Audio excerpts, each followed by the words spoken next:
presidente Lula da Silva. Ao nosso ex-futuro presidente Lula da Silva.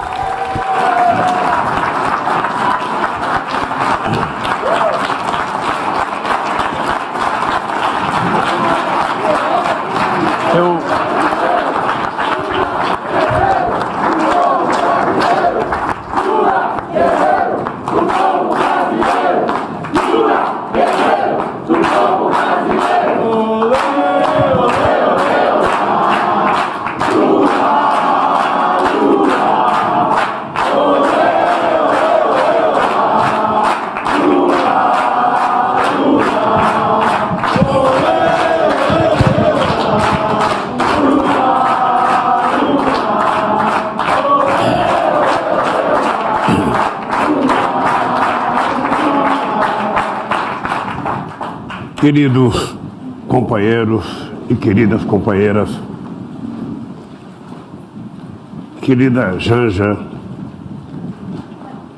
vocês não sabem que um ser humano, às vezes, ele pensa que já viveu tudo, às vezes ele pensa que já tem todas as experiências do mundo, mas eu nunca tinha vivido uma espécie de movimento tão solidário como vocês fizeram. Eu não conheço se houve na história da humanidade alguma coisa parecida. O que eu sinto hoje, possivelmente não tem a palavra em nenhum dicionário para utilizar no agradecimento do que foi a solidariedade.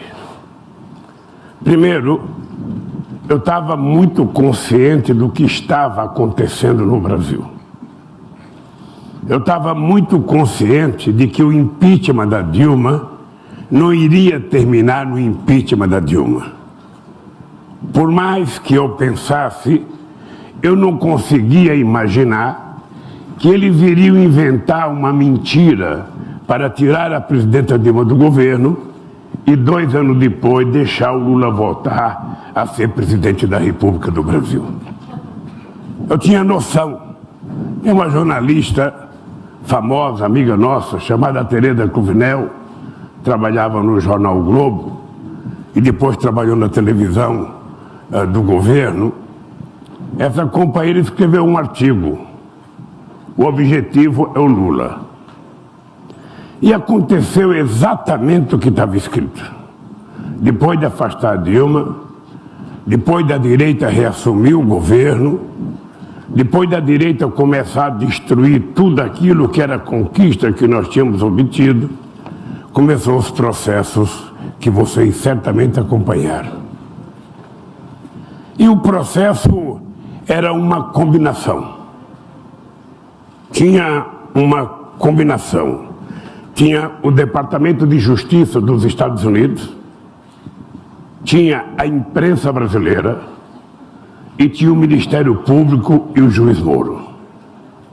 Eles tinham clareza de que era necessário desestruturar as pessoas psicologicamente. Eu já fui candidato muito tempo no Brasil, então eles não tinham mais o que falar de mim.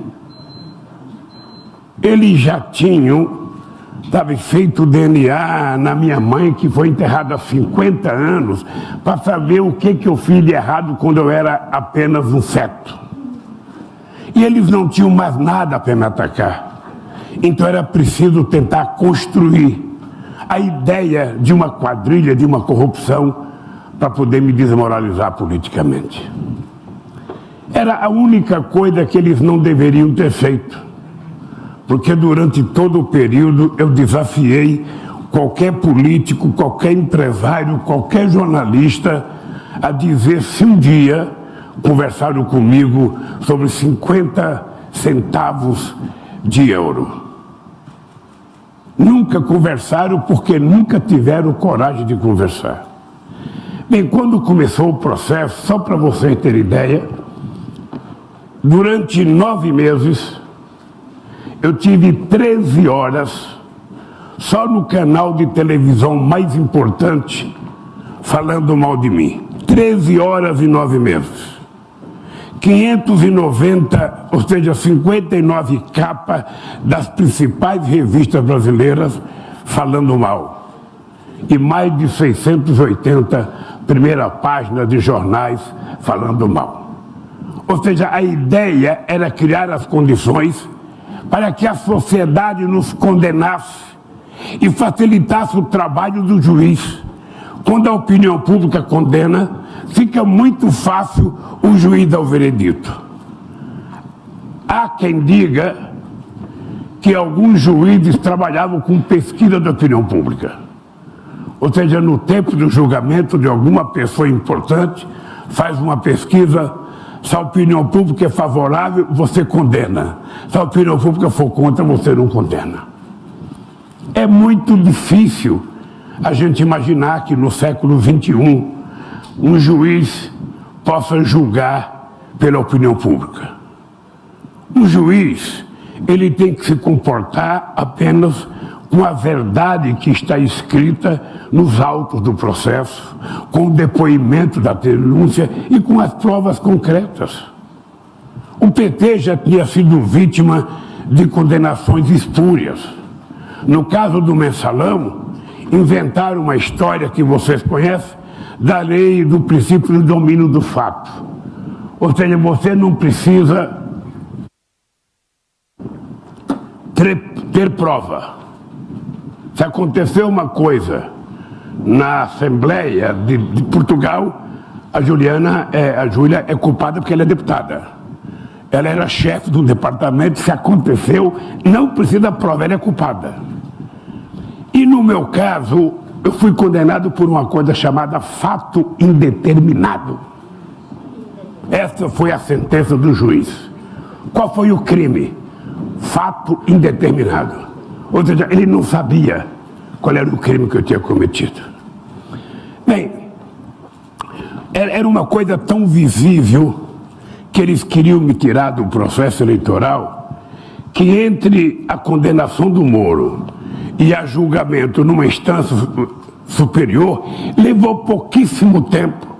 E o presidente da corte nem tinha lido o processo, ele disse: a peça do Moro é uma obra-prima. Pois bem, e me condenaram. Eu poderia ter saído do Brasil. Poderia ter saído do Brasil. Eu poderia ter ido para um país amigo. Eu poderia ter ido para uma embaixada. Mas eu, depois de tantos anos de briga no Brasil, depois de tanta luta para conquistar a democracia, eu não achava justo eu sair do Brasil e aparecer uma foto minha, sabe, fugitivo, corrupto fugitivo. Eu achei que essa uma foto seria...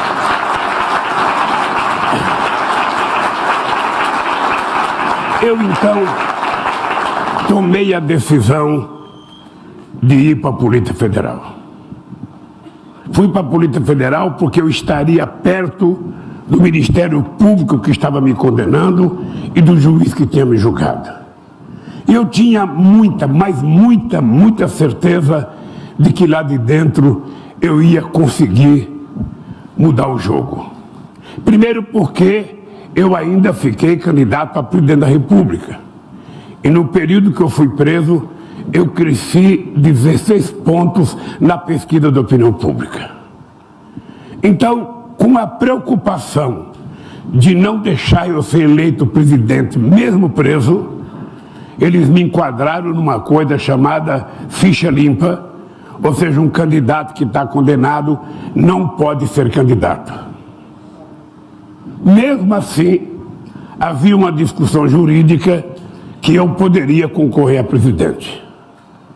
E isso perdurou durante quase todo o mês de setembro, e eu só desisti de ser candidato, faltando pouco mais de 30 dias, indicando o Fernando Haddad. Mas eles, com medo de que eu, de dentro da cadeia, pudesse apoiar o Fernando Haddad, eles me proibiram de dar entrevista. Mesmo assim, o companheiro Haddad teve 47 milhões de votos. Mesmo assim, numa campanha em que pela primeira vez funcionou a indústria de fake news, e uma quantidade de inverdades, de mentiras contra o Haddad, que certamente a gente não estava habituado a ver no Brasil.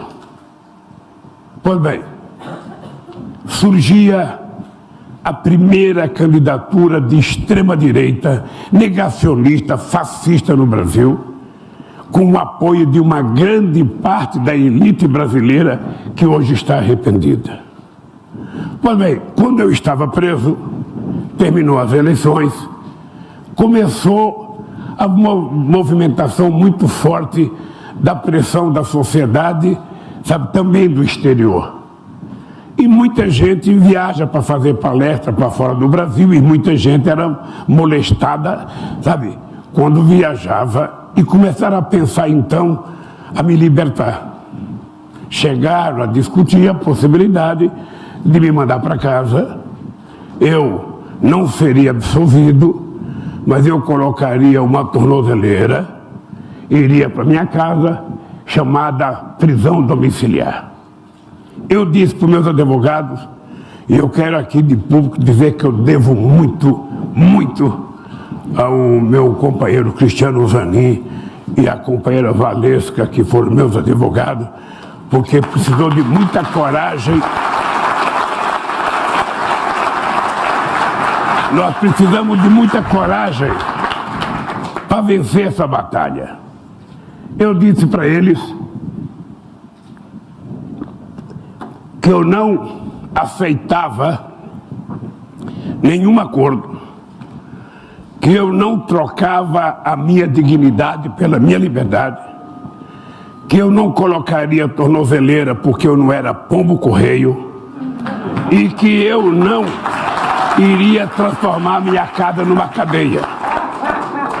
Isso causou um certo impacto e muitos companheiros nossos, também advogados, que achavam que eu deveria ir para casa. Meus amigos mesmo, muitos companheiros meus do sindicato falavam: não, Lula, vai para casa, aí nós vamos te visitar, você está em casa, você está preso, mas está livre. Não, eu não estou preso, eu não estou livre, não.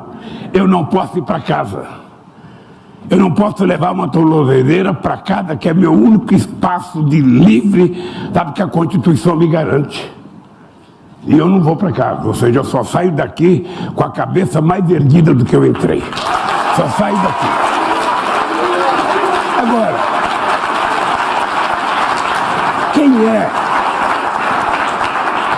quem é que me deu força para ter essa coragem? Vocês. Vocês, companheiros e companheiras, gente que eu nunca tinha visto. A começar pela vigília de Brasília, pela vigília de Curitiba. Ou seja, eram milhares de pessoas que muitos eu não conhecia, eram as mulheres, eram pessoas mais idosas, eram jovens, ou seja, todo santo dia. Vocês imaginam o que é 580 dias? Todo dia, 8 horas da manhã, o pessoal gritava bom dia Lula, a meio-dia gritava boa tarde Lula, e às 6 horas da tarde, às 7 horas, boa noite presidente Lula, durante 580 dias. Se tivesse chovendo, eles gritavam, se tivesse sol, eles gritavam, se tivesse a Polícia Federal perturbando eles gritavam. Aquilo, vocês não têm noção do estímulo. Então você tinha aquele povo brasileiro lá em Curitiba, você tinha gente do Brasil inteiro que ia, e nós começamos a receber gente do exterior. Nós começamos a receber companheiros, deputados, dirigentes sindicais, advogados, historiadores, sabe? Muita gente começou a visitar o Brasil. E aquilo começou a criar uma movimentação política incômoda. Incômodo, ou seja, como é que nós vamos deixar esse cara preso? Eu comecei a dar entrevista, eu falava mais que o presidente, e falava melhor do que o presidente, porque falava das coisas do povo brasileiro. O presidente brasileiro, lamentavelmente, não foi preparado para falar, ele foi preparado para mentir. porque ele adotou a política do Trump de contar muitas mentiras por dia. É por isso que ele não gosta de dar entrevista, ele gosta de fazer a fake news dele sozinho dentro de casa, porque ele não quer dar satisfação das bobagens que ele fala.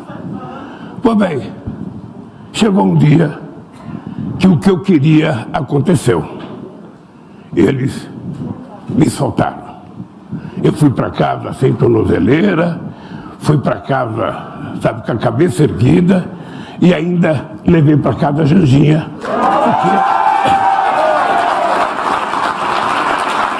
Bem, não, ele deve ter ficado preocupado, pois esse cara é preso. Esse cara ficou 580 lá dentro e ainda sai apaixonado. Não, esse cara não tem controle. Pois bem, gente, quando eu saí, eu fiz uma viagem para visitar o Papa Francisco. E fui conversar com o Papa Francisco sobre uma coisa que eu refletia muito na cadeia, sobre a desigualdade. Porque nós que participamos dos partidos de esquerda, nós que participamos do movimento sindical, às vezes a gente se encontra todo santo dia com pessoas como nós. Pessoas que trabalham, pessoas que estudam, pessoas que tomam café de manhã, almoçam e janta, sabe? Mesmo que pobre, mas pessoas que têm uma vida normal. E eu comecei a pensar que era preciso começar uma luta no mundo contra a desigualdade.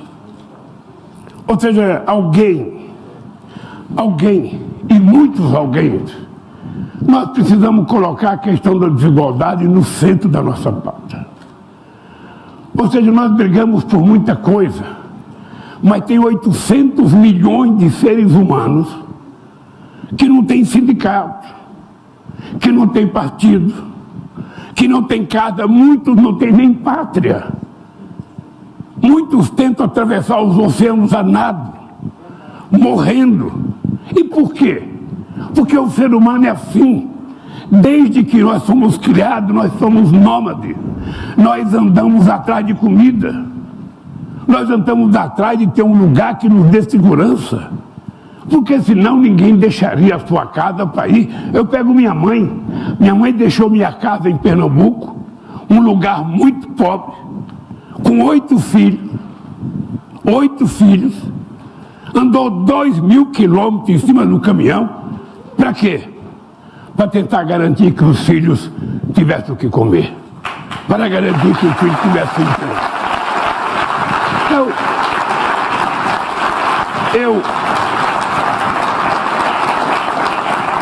eu acho que a questão da desigualdade é uma pauta que tem que ser lastreada pela esquerda, pelo movimento sindical.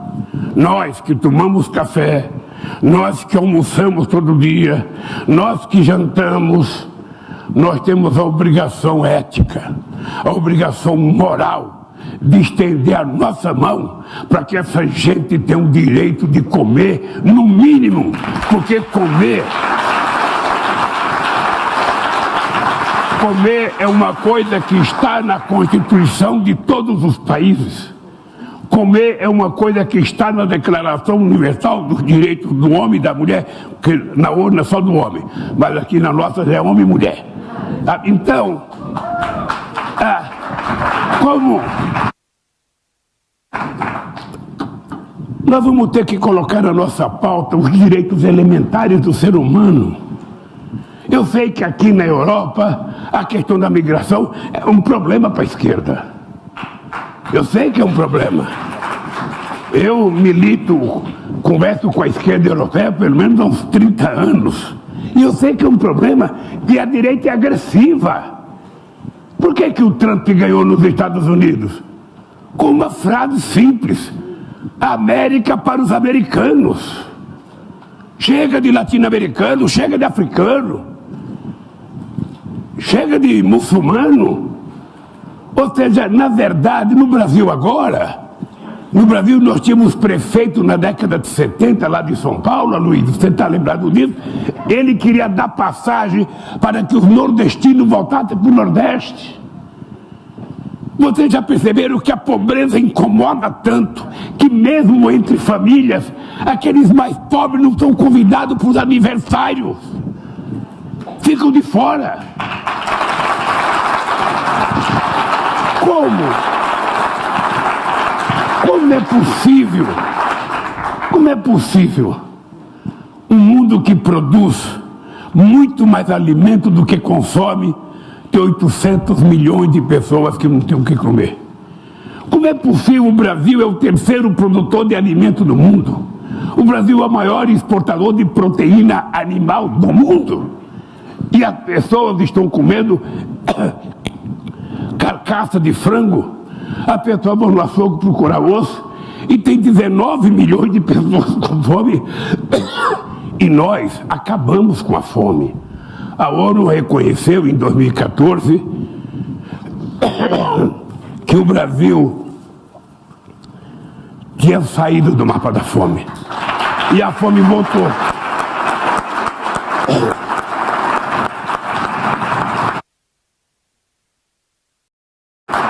A fome voltou. E ela voltou muito pesada. E pense bem numa coisa. A gente não sabe quando uma pessoa está com fome. Às vezes a pessoa está conversando com você, ela está com fome. E você não está vendo o barulho, a lombriga maior está comendo a menor. Você não está vendo. E eu quero contar um caso. Em 1965 eu fiquei desempregado 1 ano e meio. Eu arrumei um emprego. E no dia que eu arrumei emprego, a Luísa Vilares, a empresa que eu fui trabalhar, não tinha restaurante. Você tinha que sair na hora do almoço para ir comer nos bares. E eu não tinha dinheiro, mas eu fui para o bar, pelo menos para ver os outros comer. E vocês não têm noção do que é você ficar em pé, vendo as pessoas pedirem lanche, pedirem cerveja, pedirem refrigerante. E ainda de vez em quando uma pessoa falava assim: ô Lula, você quer? E eu: não estou com fome. Não, se você quiser pegar um. Não estou com fome. E vou trabalhar com a mesma fome que você saiu. Vocês não têm noção. Não têm noção do que é. Vocês não têm noção do que é uma mãe com uma criança no colo pedindo comida sem ter comida para dar. Então a luta pela igualdade tem que ser uma bandeira nossa da esquerda. Sabe, tem que ser uma bandeira. A gente pensa em muita coisa, mas de vez em quando a gente esquece das pessoas que não têm sindicato, que não têm organização, das pessoas que não podem nem fazer protesto. Porque o faminto não faz a revolução, o faminto está fragilizado. Nós é que temos que estender a mão para eles. Nós é que temos que ser a perna deles.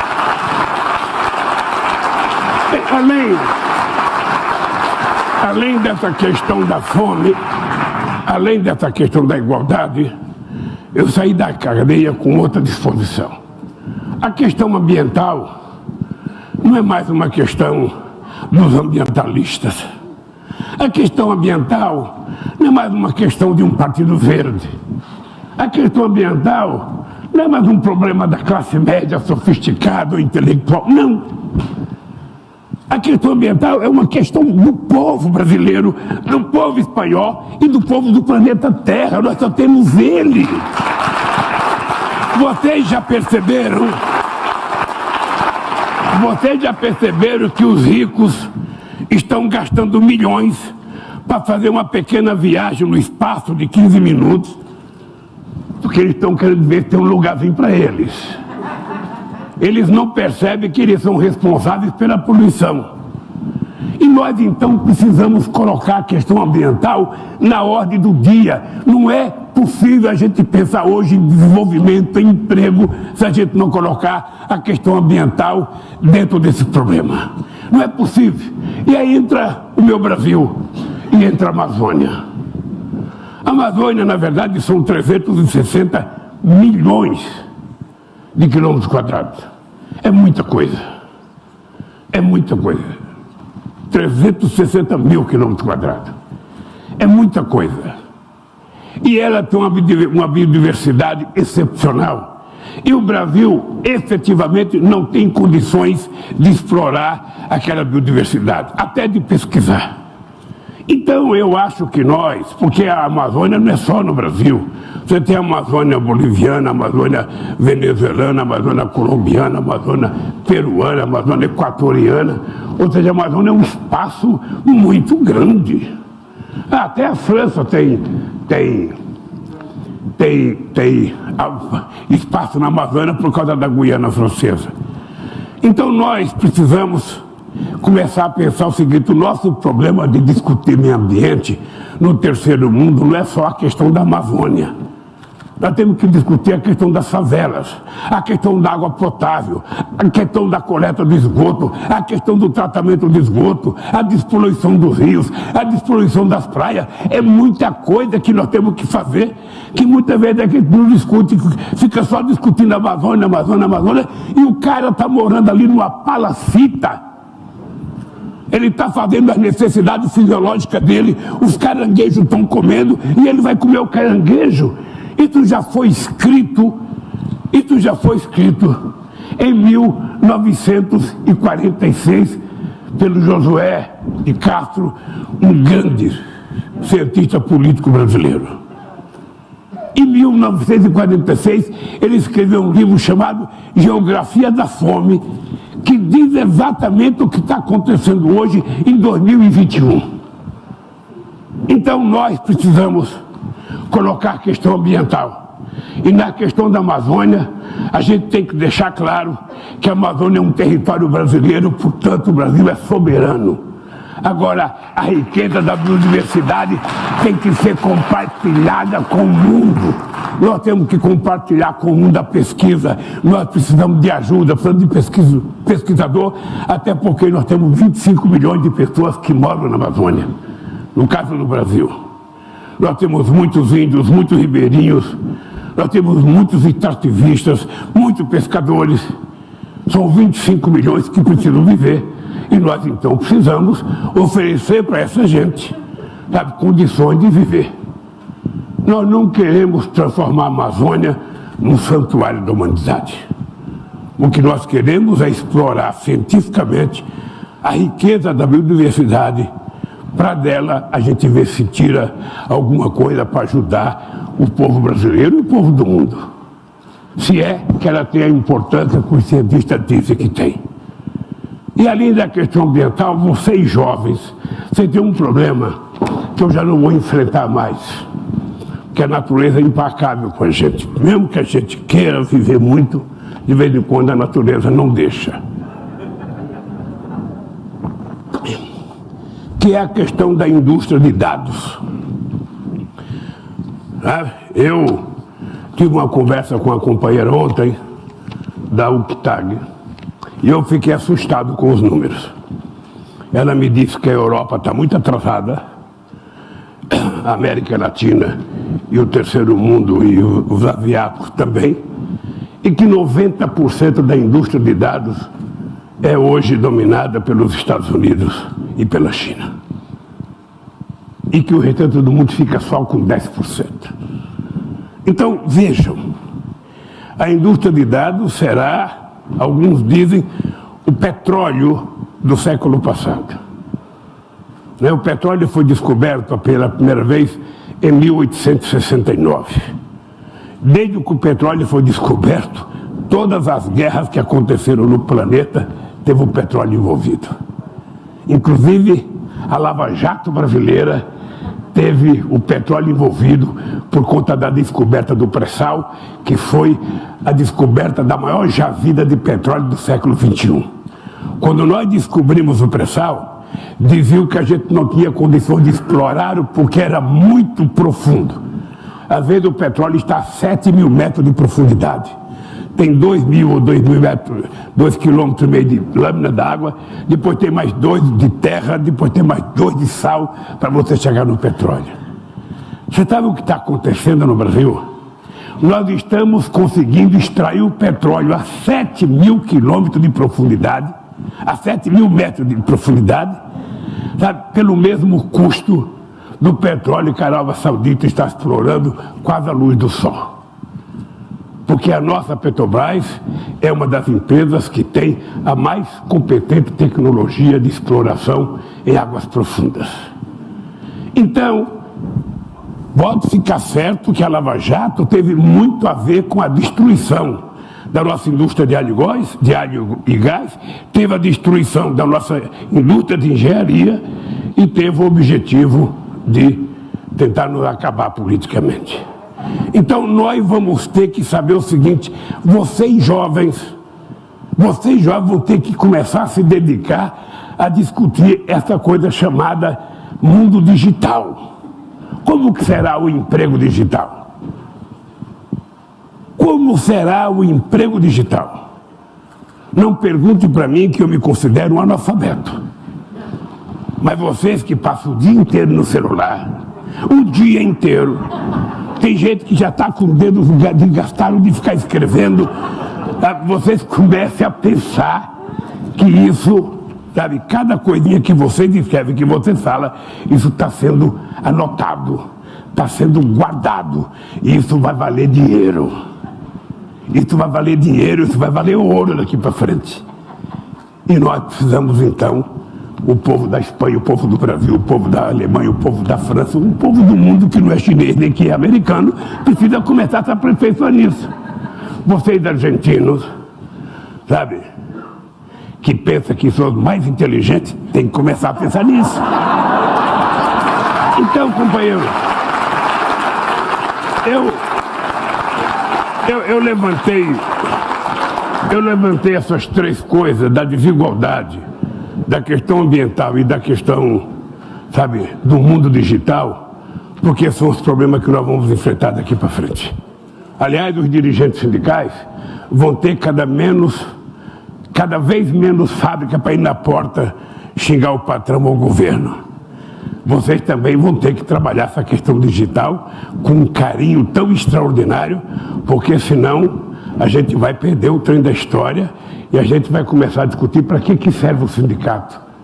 Porque essas pessoas são trabalhadoras. E veja que no primeiro momento eles venceram a batalha. Eles conseguiram convencer as pessoas que trabalham, sabe, nessas empresas de aplicativo, sabe, ou seja no Uber, ou seja entregando comida. No primeiro momento eles convenceram essas pessoas que eles eram pequenos empreendedores. Hoje, toque palavra chique, empreendedor. O trabalhador, a vida inteira, Luísio, peão de fábrica, o sonho dele é trabalhar por conta própria. A gente não quer patrão, a gente não quer chefe, o nosso sonho é trabalhar por conta própria. Quem não pensou em trabalhar em casa, levantar a hora que quiser e dormir a hora que quiser? Não é assim que a gente pensa? Então eles transformaram nós em pequenos empreendedores. Então você está trabalhando em casa usando a sua água, a sua conta de luz, a sua mesa, o seu espaço, chutando a criança quando ela vem em casa chorar perto de você. Ou seja, então você está gastando uma parte do seu dinheiro trabalhando o dobro que você trabalhava, achando que você é pequeno ou pequena empreendedora. Então eu estou falando desse assunto porque é um assunto do momento, que os estados pobres precisam unir universidades, que é quem tem inteligência, a juventude, que é quem pode pensar no futuro, e a gente juntar os empresários e os sindicatos para a gente trabalhar isso, e é urgente. É urgente. Obviamente que o mundo não vai acabar por conta disso, mas a gente vai ficar refém de indústria que a gente não conhece, de empresários que a gente não conhece. Então é importante que a gente pense nisso. E para terminar, eu quero, no fundo do coração, dizer para vocês, olha, eu se fosse transformado em ouro, eu não teria como pagar a gratidão que eu tenho por vocês. Não teria como pagar. Eu acho que o que vocês fizeram por mim, ou por mim não, pela causa, foi uma coisa tão nobre que me fez votar a querer ser candidato a presidente outra vez. Porque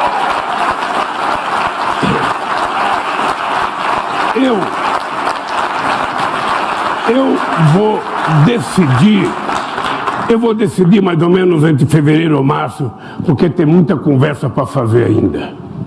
Mas veja, eu estou convencido que é possível recuperar o Brasil. Essa viagem que eu fiz agora pela Alemanha, pela Bélgica, pela França e pela Espanha, a viagem, na verdade, é uma tentativa, sabe, de provar ao próprio povo brasileiro que o mundo gosta do Brasil. Eu sou muito, sabe, eu não tenho como agradecer. Eu não tenho como agradecer a vocês, eu não tenho como agradecer ao Pedro Sanches ontem que me recebeu, ao Macron que me recebeu, ao Olaf Scholz na Alemanha que me recebeu, ao Parlamento Europeu que me tratou com muita dignidade. Ou seja, não é o Lula que é importante, é o Brasil que é necessário ao mundo nesse instante para discutir uma nova geopolítica. Você não consegue discutir a questão ambiental hoje no planeta Terra sem o Brasil. E nós provamos que é possível. Em 2009, nós conseguimos assumir o compromisso de diminuir o desmatamento em 80% e o fizemos. Nós assumimos o compromisso de reduzir 39% a emissão de gás de efeito de estufa e nós conseguimos. Está provado que é possível. Está provado que é possível fazer o povo comer 3 vezes ao dia. Está provado que é possível fazer o povo viver com dignidade. Sabe, então, companheiros, é isso que me faz votar. Eu estou convencido que a gente pode recuperar o Brasil. E o que é que vocês têm que saber? É que eu não posso fazer menos do que eu já fiz. Esse é o desafio que eu tenho. Ou seja, se for para votar e fazer menos, é melhor não votar. Eu estou determinado a pedir sempre a ajuda de vocês. O Brasil está ruim, a situação do Brasil hoje está pior do que quando eu peguei em 2003. Mas vocês estão lembrados que em 2003 nós tínhamos uma dívida pública de 60%, nós baixamos para 32%. Vocês estão lembrados que a gente tinha inflação de 12%, a gente baixou para 4%. Vocês estão lembrados que a gente tinha desemprego de 12%, a gente baixou para 7%. E quando a Dilma deixou o governo, o desemprego era 4,6%. Era padrão Finlândia, padrão Alemanha, padrão Suécia. Então nós provamos que é possível. Nós provamos que é possível aumentar o salário mínimo todo ano sem causar inflação. Nós provamos que é possível financiar a pequena agricultura. Então, gente, se nós fizemos uma vez, nós temos a obrigação de fazer outra vez. É por isso que eu estou nessa luta outra vez. E eu vou repetir o que eu digo em todos os lugares. Para vocês que são muito jovens. Eu tenho 76 anos de idade.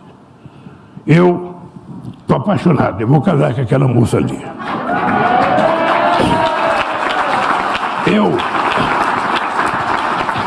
poderia, na minha idade e apaixonado, eu deveria falar, sabe de uma coisa? Eu já lutei demais, eu vou cuidar da minha vida. Agora, a verdade é que quem nasce para a luta não toma mais conta de si. Eu não posso achar que eu posso ser feliz sozinho. Eu tenho que repartir a minha felicidade. E a minha felicidade é a gente lutar em defesa desse povo. Então eu quero terminar dizendo para vocês o seguinte, gente.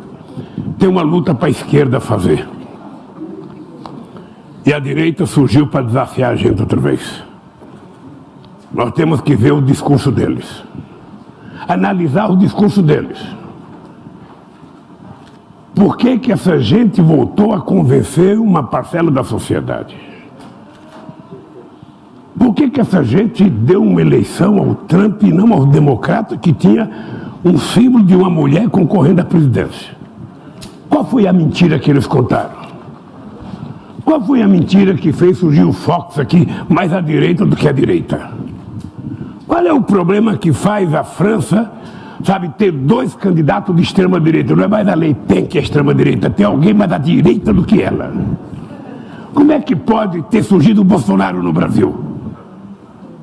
Ô, gente, vocês que não são brasileiros, o Bolsonaro era deputado há 28 anos. Não tinha um brasileiro que levasse ele a sério. Você não conhece um discurso dele, você não conhece um projeto dele. E de repente esse cara vira presidente da República com base em que mentira? Nós temos que analisar isso. E não deve ter sido só erro dele, deve ter sido um erro nosso. O que nós deixamos de fazer? O que nós deixamos de fazer? Então é preciso que a gente comece a pensar, para que a gente comece a ter certeza de que vale a pena a gente lutar. Porque a única luta que a gente perde é aquela que a gente não tem coragem de fazer. E aí a juventude, pelo amor de Deus, uma das coisas que está fazendo a extrema-direita crescer é a negação da política. A quem interessa a negação da política? Interessa para eles. Então eu queria pedir para todo mundo, não desanime, gente. Vocês que são espanhóis, vocês que são brasileiros, vocês que são portugueses, ou seja, quando vocês acharem que o político que está governando não vale nada, que o deputado não vale nada, que o prefeito não vale nada, que o governador não vale nada, quando vocês tiverem certeza de tudo isso, pelo amor de Deus, ainda assim não desistam da política, porque o político perfeito que vocês sonham está dentro de vocês. Entre na política e muda a história do país, muda a história da política.